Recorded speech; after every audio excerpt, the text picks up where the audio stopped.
Hello everyone, master जी में आपका बहुत बहुत स्वागत है। यह क्लास 8th का chapter 2 microorganism friend and foe है। बच्चों, आज हम इस चैप्टर का क्वेश्चन आंसर करेंगे। तो चलिए शुरू करते हैं।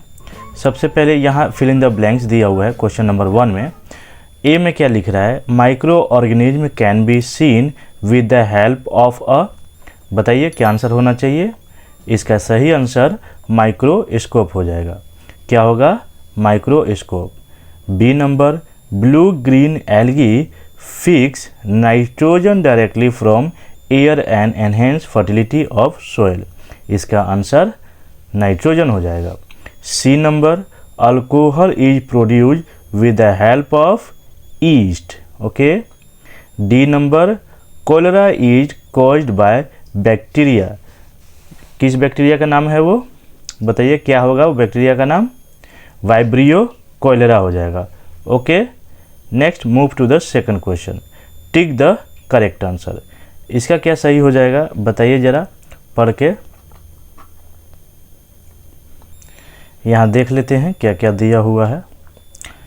East is used in the production of. क्या हो जाएगा बताइए? इसका आंसर अल्कोहल हो जाएगा। क्या होगा? अल्कोहल। यहाँ पे ये वाला, ये अल्कोहल हो जाएगा। Second number, B number, the following is an antibiotic. इसमें से आपको ऐसा क्या लग रहा है कि एक एंटीबायोटिक है? तो इसमें से स्ट्रेप्टोमाइसिन एक एंटीबायोटिक मेडिसिन होता है। C, carrier of malaria causing protozoa is female anopheles mosquito. Female anopheles mosquito. Okay. D number में क्या हो जाएगा? The most common carrier of communicable disease. इसमें से क्या हो जाएगा? D number. तो हो जाएगा इसका हाउस फ्लाई। क्या हो जाएगा? House fly. ई नंबर देख लेते हैं। ई नंबर क्या कह रहा है? द ब्रेड और idli dough rises because of growth of the cells. क्या हो जाएगा? Growth of yeast cells. ये वाला हो जाएगा growth of yeast cell. Okay. F number में, the process of conversion of sugar into alcohol is called fermentation. ये वाला फर्मेंटेशन। ओके। थर्ड नंबर देख लेते हैं। मैच द कॉलम में क्या दिया है?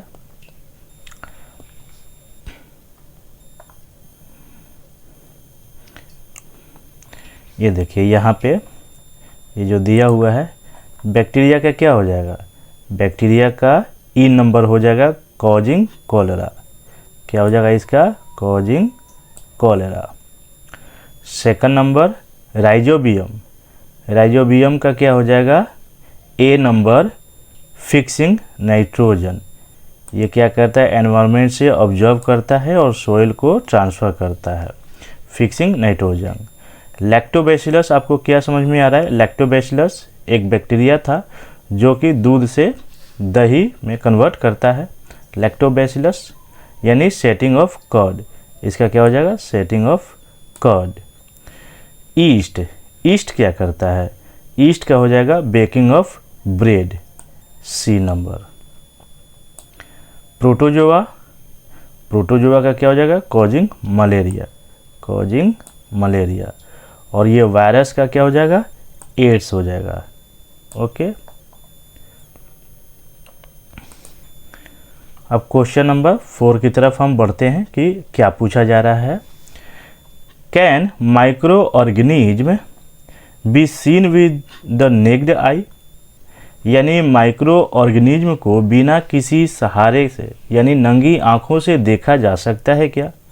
अगर नहीं, okay, how can they be seen. अगर हम नंगी आँखों से उसे नहीं देख सकते तो फिर किस तरह से देख सकते हैं? तो इसका आंसर क्या होना चाहिए? कुछ इस तरह से होना चाहिए। Microorganisms can not be seen by the naked eye because they are very small. They can be seen by using a microscope. Next question number 5, what are the major groups of microorganism. तो इसका क्या हो जाएगा fifth का answer, the major groups of microorganism are as follow. First number पे bacteria, second number fungi, third number protozoa, fourth number algae, fifth number viruses. Okay, six number question क्या कह रहा है देख लीजिए एक बार। Six number, name the microorganisms which can fix atmospheric nitrogen in the soil. तो जैसे मैंने ऊपर आपको बताया, तो राइजोबियम इसका आंसर हो जाएगा। राइजोबियम एक तरह का बैक्टीरिया होता है जो कि एटमॉस्फेयर से ऑब्जर्व करके सोइल में ट्रांसफ़र करता है। Okay, question number 7। Question number 7 में आपसे क्या पूछा जा रहा है देख लीजिए एक बार। Write 10 lines on the useful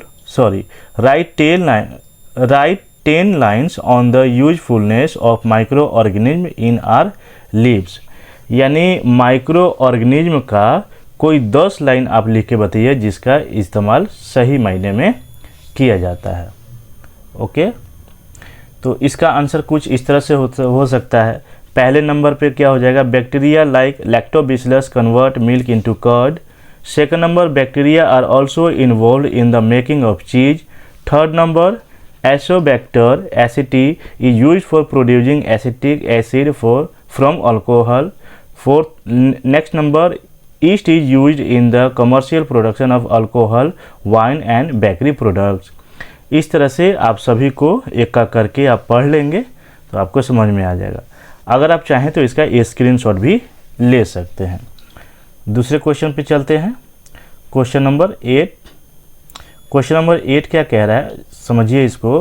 right a short paragraph on the harmful effects of micro organism. यानी एक पैराग्राफ ऐसा लिखना है जो माइक्रो ऑर्गेनिज्म हमें हार्मफुल पहुंचाते हैं, हमें हार्म करते हैं। ओके, यही लिखा है ना।